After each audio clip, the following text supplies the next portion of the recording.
بلاک چین څه شی دی او څه رقم کار کوي؟ بیټکاین څه شی دی چې موږ سره کم بیټکاین کارولی سو؟ ځینې خلک دا فکر کوي چې بلاک چین او بیټکاین یو رقم دی، اما داسې نه دی. مخکې تر دې چې موږ او تاسو پر بلاک چین باندې بحث وکړو، زه غواړم چې په اوسنۍ ټریډیشنل سیسټمونو باندې بحث وکړم، لکه بانکینګ سیسټم چې دی. که زه چیرې د امریکا څخه افغانستان ته پیسې راستوم، هغه که زه په بانک ټرانسفر باندې راستوم او یا هم په ویسټرن یونین باندې راستوم، نو زموږ ترمنځ یو بانک پروت دی او هغه زموږ څخه چارجز اخلي. یو دا خبر ده چې زموږ څخه چارجز اخیستل کېږي. که زه چیرې $2000 راستوم، نو زما څخه به $100 اخیستل کېږي. یو غټ مشکل همدا سو چې موږ او تاسو څخه چارجز اخیستل کېږي. بل خبره دا ده چې موږ او تاسو خپل پیسې یو ترډ پارټي یا دریم منځګړي کس ته په لاس ورکوو چې دا پیسې زموږ سره وساتي.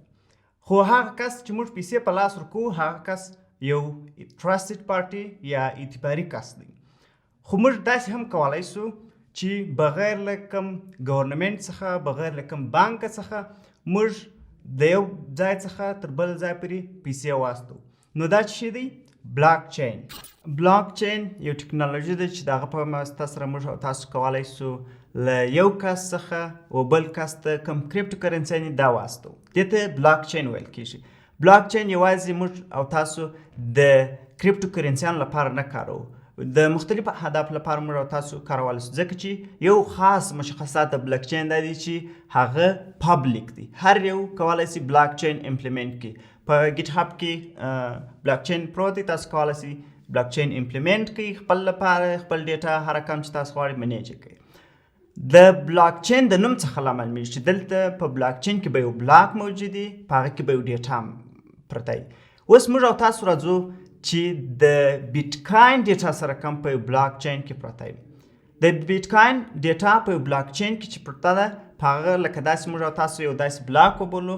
په دې بلاک کې د بلاک چین ډیټا چې پرته وي، په دې کې به د سینډر او ریسیور، سینډر هغه کس دی چې پیسې وراستی، او ریسیور هغه کس دی چې پیسې ریسیو کوي یا ترلاسه کوي، او اماونت چې څونه پیسې زه استوم، دا چې موږ او تاسو په یو بلاک کې کښېږدو. دا ډیټا موږ او تاسو په بلاک کې کښېښول او پابلیک ده. نو اوس سیکیورټي دلته موضوع ده چې موږ او تاسو سیکیورټي سره کم یا کم امنیت موږ سره کم تضمینوو یا منځته راوړو، ځکه چې موږ ترډ پارټي ټرسټډ پارټي کسان نه لرو. لکه مخکې چې موږ او تاسو یو بانک درلودی، د بانک تر مابینځ موږ او تاسو زما او د بل چا ترمنځ به ټرانزیکشن کوئ. نو اوس ترډ پارټي هغه ټرسټډ پارټي نسته، نو موږ او تاسو سره کم کولی شو سیکیورټي وساتو. دا یو ډیر مهم پوښتنه ده په بلاک چین کې. خپل بلاک چین دغه پوښتنه حلوي. په بلاک چین کې چې هر ډیټا په یو بلاک کې ساتل کیږي، هغه ډیټا په یو خاص انکریپشن الګوریتمونو باندې انکریپټ کیږي. لکه د انکریپشن الګوریتمونو څخه تاسو که چیرې په انکریپشن الګوریتمونو باندې نه پوهیږئ، اسیمیټریک انکریپشن الګوریتمونه، نو تاسو داسې فکر وکړئ چې تاسو کوم ډیټا چې تاسو یږدئ هغه په خاص یو فینګر پرنټ باندې ایښودل کېږي. لکه تاسو یو ځای یو ډیټا یږدئ، هغه خپل فینګر پرنټ ورکوي. پر بلاک چین چې کومه ډیټا پرته ده، د بلاک چین پر کوم لیژر، خپل بلاک چین یو خاص لیژر دی چې هغه ډیټابیس ریکارډونه پکښې کېږي چې ما د یو نفر څخه او بل نفر ته څونه پیسې واستولې، دا ایمیټیبل ده. د ایمیټیبل څخه هدف دا دی چې تغییر کېدونکی نه دی. اوس فرض کړئ دا خو یو بلاک چې موږ او تاسو یوه ډیټا پکښې کښېښوله چې هغه کې موږ هیشینګ وکړئ، چې دلته موږ یو 80 بیټه دغه زه که چیرې دغه ډیټا ته مثلا د احمد څخه یو محمود ته استوم، مثلا یو بیټکاین استوم، دا مې هش کړل. اوس دا خو په یوه بلاک کې سول. اوس دوهم بلاک دی، دلته زه دوهم بلاک لرم. په دوهم بلاک کې به لومړی خپل ډیټا پرته وي. د بلاک څخه تاسو کولی شئ چې یو نوډ فرض کړئ، یا هم داسې فکر وکړئ چې د 4-5 کسو نیټورک دی، یا یو داسې 4-5 کس دي چې هغه یو څخه بل ته پیسې استي، نو هر یو د بل یوه هغه کم ریفرنس لري. که چیرې تاسو الګوریتم او ډیټا سټرکچرز ویلي، نو تاسو به ډېر اسانه پوه شئ. نو دوهم بلاک دی دلته. نو په دوهم بلاک کې کوم چې موږ اول بلاک دلته درلودی، د دې هش کې به پکښې کې او خپل به کوم ډیټا د هغه به هم پکښې کړي. نو دوهم بلاک خو دلته سو.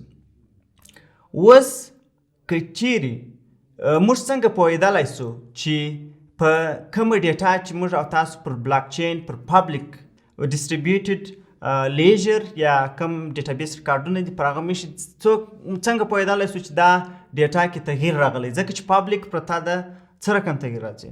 لومړی جواب دا دی چې کومه ډیټا چې په هغه کوم لیژر یا کوم د ډیټابیس په ریکارډو کې پرته ده هغه ایمیوټیبل ده. د ایمیوټیبل څخه هدف دا دی چې دا تغییر خوړونکې نه ده.